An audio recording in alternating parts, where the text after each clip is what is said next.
दोस्तों, इजराइल पर double attack हुआ। एक तरफ हूती लड़ाकों ने ताबड़तोड़ मिसाइल दागी।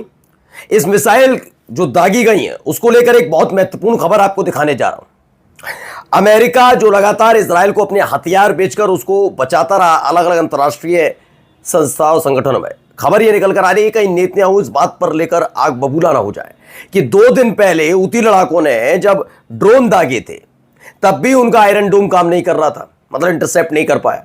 अब भी किया इस बार मिसाइलों को इंटरसेप्ट, लेकिन उसमें से ज्यादातर मिसाइलें जाकर इजराइल में गिर गई। तो किस बात का आयरन डोम और किस बात का पैसा? यही नहीं, हमास में ने जो बड़ा हमला किया उसकी एक फुटेज जारी किया, रोंगटे खड़े करके रख देगा। तस्वीर देखिएगा, वीडियो देखिएगा और देखिएगा किस तरह से तुर्की ने एक और बड़ा दांव चला है। तुर्की से निकली इस तस्वीर ने खास तौर पर इजराइल को परेशानी में डाल दिया है। नमस्कार, मैं हूं प्रज्वल गौतम।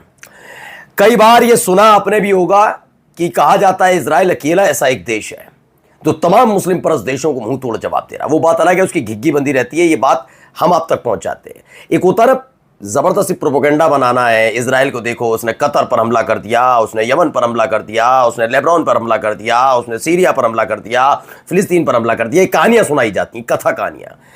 इनमें से जो एक कथा कहानी सुनाते हैं उनको ये तक पता नहीं होता कि अगर वो हमला करके बच रहा है तो अपने डैडी की गोद में जाकर बचता है। हां, मैं पूरी जिम्मेदारी के साथ अपने चैनल पर कहता हूं कि जितने भी ये मुस्लिम परस्त देश मिडिल ईस्ट के अंदर है वो इजराइल परस्त नहीं है, वो अमेरिका परस्त है। अमेरिका के सामने झुके रहते हैं। यही एक वजह है जिसके चलते इजराइल बचा हुआ है। इजराइल अपनी ताकत पर नहीं बच रहा है। जिस दिन अमेरिका ने हाथ छोड़ दिए इजराइल था हो जाएगा, यह बात इजराइल भी जानता है। इसकी ताजा तस्वीर जरा आपको दिखा देता हूं। पहले ये तस्वीर देखिए, वीडियो।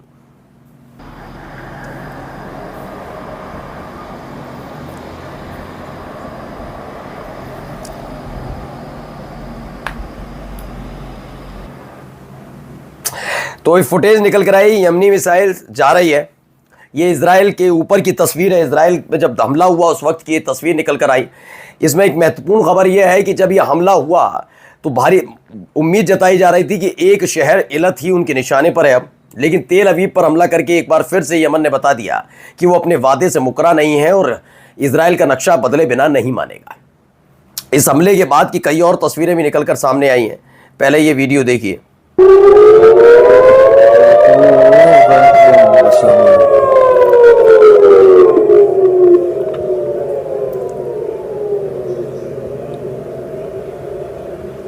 तो ये तस्वीर है जब एक के बाद एक मिसाइल वहां पर गिरी तो सायरन बजने लगे।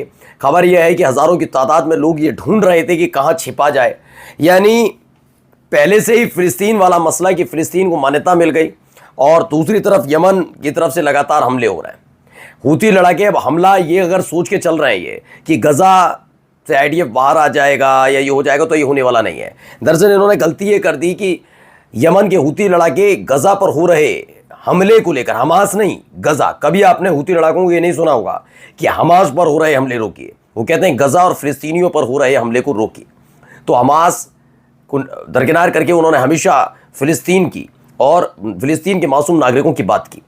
अब इन्होंने क्या किया कि बात सच भी उठ रही थी, भाई कर तो रहा था इजराइल, इसलिए आज देखिए 180 देश खिलाफ खड़े हैं इजराइल के। उन्होंने क्या किया, यमन पर हमला करके वहां के प्रधानमंत्री, वहां के रक्षा मंत्री और वहां के कैबिनेट मंत्रियों की हत्या कर दी। अब इस बात को भूलने वाला नहीं। अगर आप ये सोच रहे हैं कि कल फिलिस्तीन को मान्यता मिली गई है, गजा में सीज फायर हो जाएगा तो यमन के हूती लड़ाके हमला करेंगे या नहीं करेंगे, मुझे लगता है कि फिर वो आखिरी हमला होगा इजराइल पर हूती लड़ाकों की तरफ से। और वो हमला छोटा मोटा नहीं, बहुत बड़ा होगा, क्योंकि बदला तो ये भी लेना है ना कि उनके प्रधानमंत्री को मारा है तो छोड़ेंगे नहीं। तो ये होने जा रहा है। उससे पहले की कई तस्वीरें निकलकर इसीलिए सामने भी आई हैं जो डहला देने वाली हैं। अब देखिए बेन गुरियन एयरपोर्ट पे क्या हो रहा, सुनिए। तो ये बेन गुरियन एयरपोर्ट की तस्वीर है। इससे पहले इलत शहर पर एक के बाद एक, कभी मिसाइल अटैक, कभी ड्रोन से हमला, ये तमाम चीजें चल रही थी। और इन सबके बीच अब बेन गुरियन एयरपोर्ट पर यह बड़ा हमला हो गया। बेन गुरियन एयरपोर्ट पर जो हमला हुआ उसके बाद उस बेन गुरियन एयरपोर्ट की जो सेवाएं हैं उसको रोक दिया गया। नहीं, अब ज़्यादा सेवाएं नहीं, क्योंकि दिक्कतें आ रही हैं। ये खबर निकल कर सामने आई जिसने दहशत पैदा की कि हाँ वाकई दिक्कत तो पैदा हो रही है, क्योंकि बार बार आयरन डोम जैसा एयर डिफेंस सिस्टम लगाने के बावजूद भी, थर्ड मिसाइल सिस्टम लगाने के बावजूद भी यमन के हूती लड़ाकों की तरफ से किए जा रहे हमलों को रोका नहीं जा पा रहा है। दरअसल इस पूरी मिसाइल की जो खासियत है वो बता देता हूं आपको। ये खासियत आपने 12 दिनों में देखी होगी, वो युद्ध जब ईरान और इजराइल के बीच संघर्ष था।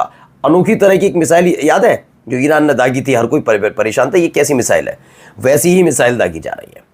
दरअसल दावा यह किया जा रहा है कि जब टारगेट के बेहद करीब पहुंचता है हूती लड़ाकों का ये मिसाइल या मिसाइल जो पहुंचती है ये अलग अलग हिस्सों में बढ़ जाती है।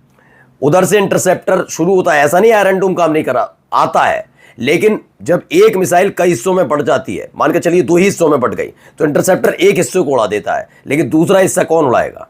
वो जाकर गिरता है अपने टारगेट पर, वहां पर बड़ा धमाका और बड़ा तबाही हो रही है। यही देखने को मिला। नई टेक्निक वाली जो मिसाइल है उसने बड़ा मुश्किल में डाल दिया है। अब देखिए खबर है, यमनी आर्म फोर्सेज ने क्या क्या स्ट्राइक की है इजराइल पर और तेल अवीव एलत को निशाना बनाया है। इसमें खास तौर पर मिसाइल, खास तौर पर ड्रोन्स का इस्तेमाल किया गया है और घातक एक से बढ़कर एक ड्रोन और एक से बढ़कर एक मिसाइल का इस्तेमाल किया गया है। मैं फिर ड्रोन का जब जिक्र करता हूं तो आपसे एक ही बात कहता हूं, ये ड्रोन कोई मामूली ड्रोन नहीं है। अगर आप मिडिल ईस्ट में ही अंदर देखेंगे तो सबसे घातक ड्रोन, जैसे हर एक देश की एक खासियत है, वो ये बनाता, वो ये बनाता, वो ये बनाता, ऐसी चीज़। अमेरिका बहुत सारी चीज़ें बनाता, लेकिन उसके पास हथियार अच्छे हैं, उन्नत टेक्निक से, सही बात है। ऐसे रशिया के पास भी हैं। चीन तो नई पता नहीं कौन सी ही टेक्नोलॉजी में चला गया, बहुत खतरनाक वाले लेज़र बीम से वाला बना दिया उसने, खबर निकल कर आई। लेकिन ईरान के लिए उसकी मिसाइल 2 चीज़ों के लिए जाना जाता है। सबसे पहले अपनी ड्रोन्स के लिए, सुसाइड ड्रोन है उसके पास, एक से एक घातक। यूक्रेन इस बात का गवाह है कि जब जब ईरान का जिक्र सुनता है उसके ड्रोन का कांप जाते हैं वहां के लोग। दूसरा है उसके पास मिसाइलें बहुत खतरनाक है। टेक्नोलॉजी के मामले में भी आगे बढ़ रहा है, लेकिन टेक्नोलॉजी इतनी अच्छी नहीं है उसके पास। फिर भी उसके पास मिसाइल और ड्रोन इतने खतरनाक है कि दुनिया भर के कई देशों के पास भी वो ड्रोन और मिसाइल की तोड़ नहीं है, रूस और अमेरिका के पास नहीं है, यह तक कहा जाता है। अगला देखिए, यमनी मिसाइल अटैक सेंड सायरन्स वेलिंग फोर्सेस मिलियंस इनटू शेल्टर्स। कहा गया है कि मिसाइल पर एक के बाद एक दागी गई इजराइल में, उसके बाद सायरन बजने लगे। हालात क्या हो गए, बहुत फोर्सेस, जितनी फोर्सेस थी वो जाके छिप गई। कहाँ जाके छिप गई? शेल्टर्स में। अब आइए एक ये वीडियो आपको दिखा रहा हूं, देखिए वीडियो में क्या है।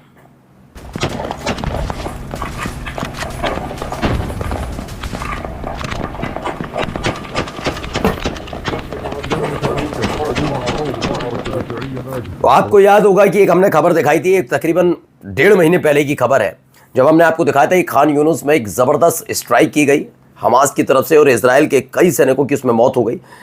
एक के बाद एक हेलीकॉप्टर भेजकर वहाँ से लाशें निकाली जा रही थी। ये उस वक्त की वीडियो यानी 20 अगस्त की वीडियो है, जिसमें बताया गया कि कैसे इस हमले को अंजाम दिया गया था। ये वो वक्त था जब फिलिस्तीन को मान्यता नहीं मिली थी, मान्यता मिलने की प्रक्रिया चल रही थी। अब तो मान्यता मिल चुकी है। सोचिए कितने घातक हथियार अब तक पहुँच गए होंगे।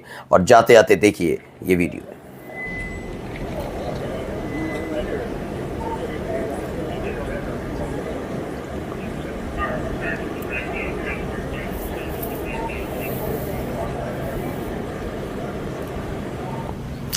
तो प्रोटेस्टर्स हैं व्हाइट हाउस के बाहर पहुंचे हैं। इजराइल जो जेनोसाइड करा उसको लेकर, स्टारवेशन ऑफ गजा, इस सबको लेकर, यानी नेतन्याहू जिस वक्त व्हाइट हाउस में मौजूद थे वहां बाहर सैकड़ों की तादाद में प्रदर्शनकारी उनका इंतजार कर रहे थे। बाहर आओ तो सही, चेहरा दिखाओ तो सही। नमस्कार।